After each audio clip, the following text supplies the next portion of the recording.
Welcome to All That Catholic Stuff. I'm Chris Spray. Should Catholics be receiving communion in the hand or on the tongue? This seems to be a hot button and divisive issue in the church today, which is sadly ironic because the word communion literally means to be joining together in common practice. However, there is something critical to this discussion that nobody is talking about, and it changes the entire discussion. If you haven't already, make sure you subscribe on YouTube and click the bell to be notified when I post new videos.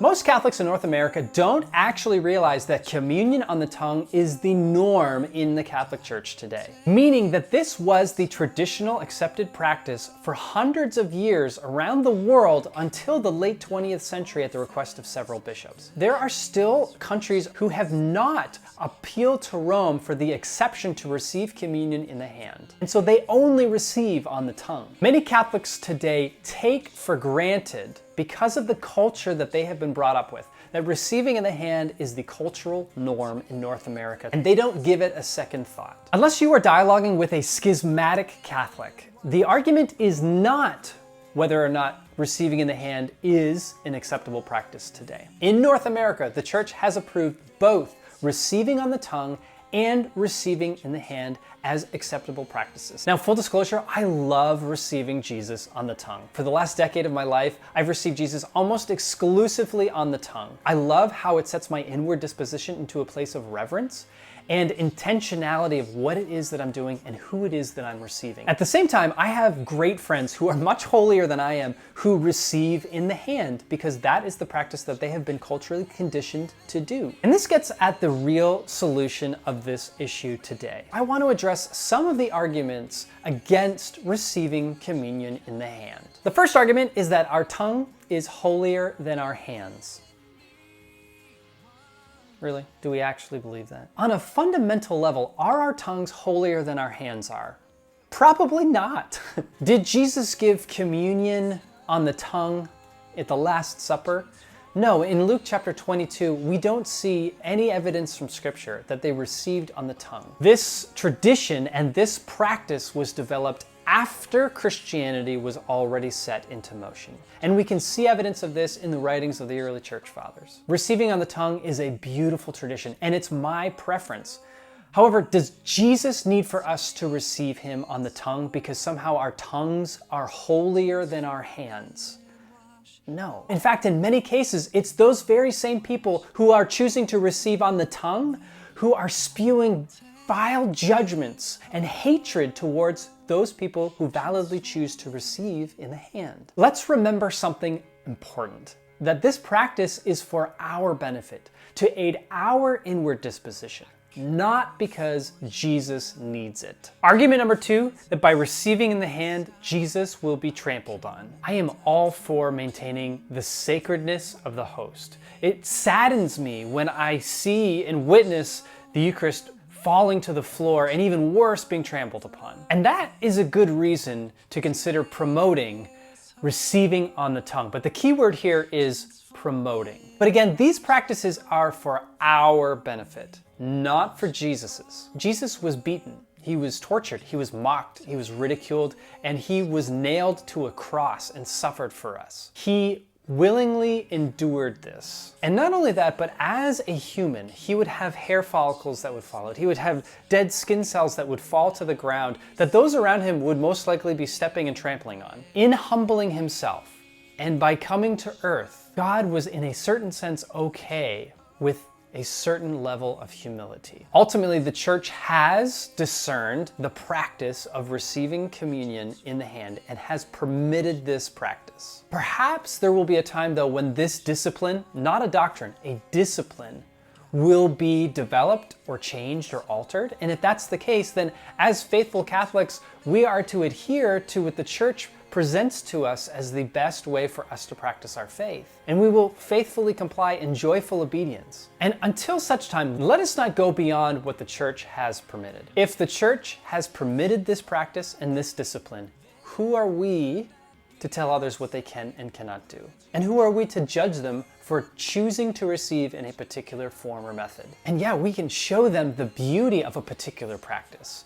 We can demonstrate joyfully how by receiving in a particular way has changed and transformed us. But we cannot go beyond what the church has stated. The reason that these guidelines are in place aren't so much for Jesus' sake. He's God, he can handle it. He willingly chose to be humbled, to come down from heaven in the person of Jesus Christ to become man. It's not for his sake per se, it's for ours. And it's for our inward disposition towards receiving Jesus. Argument number 3 is that some people blame the faith crisis in our culture today solely on receiving communion in the hand. Now, this could very well be a contributing factor, but there has to be more to the story, because the faith crisis in our society today and people receiving communion in the hand is merely just a symptom of a bigger problem. People have also stopped dressing up for church too. People have stopped singing in church, not only in church, but also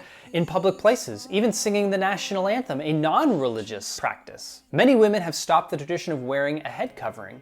And many people don't even go to Sunday Mass regularly every week anymore. These are all symptoms, all pointing back to a larger faith crisis. We can't blame the downfall of Christianity on a symptom. So instead of fueling a very divisive feud within the church and only driving people away, what we should do is remember 2 very important things. Number 1, the church has permitted both receiving on the tongue and receiving communion in the hand. The church has permitted it. Number 2, whether we receive on the tongue or in the hand, in either form, we should be fostering an inward disposition of reverence. I think the important question is this practice bearing fruit in your life? Are you receiving communion on the tongue yet have lack of charity and contempt in your heart towards others? And here's why I'm giving this warning, is because we, all of us, myself included, can develop this pious Pharisaic mentality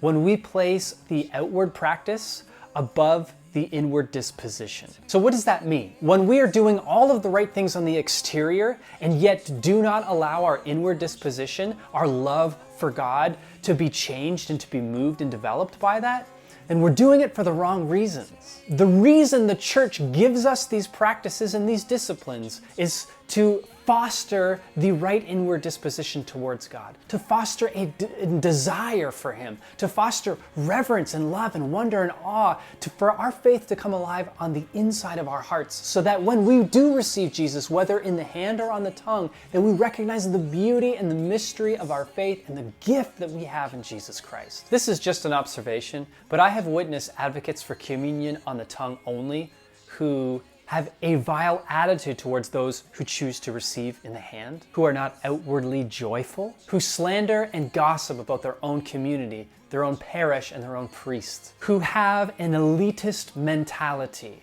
thinking that they are superior and more holy than other people because their outward practice. People who will not engage in community, won't talk to people around them, and won't even say hi to the people in the pew beside them, who have a heart of disobedience towards their priest and their bishop. Now, the exterior, the outward method of receiving Jesus on the tongue might be objectively more reverent than receiving in the hand. Perhaps there's an argument for that. However, outward expression does not equal pure inward disposition. Just because we are going through the motions, and just because we are doing the correct outward expression, doesn't mean that our heart is in the right place. And it doesn't mean that we are allowing those graces to change us and to transform us. All we need to do is read Jesus' warnings in the Gospels of the Pharisees who by their pious acts and their self-righteousness would disfigure their faces when they fast, or they would go to a public place and they would pray loudly with many extravagant words so that they would be heard by men.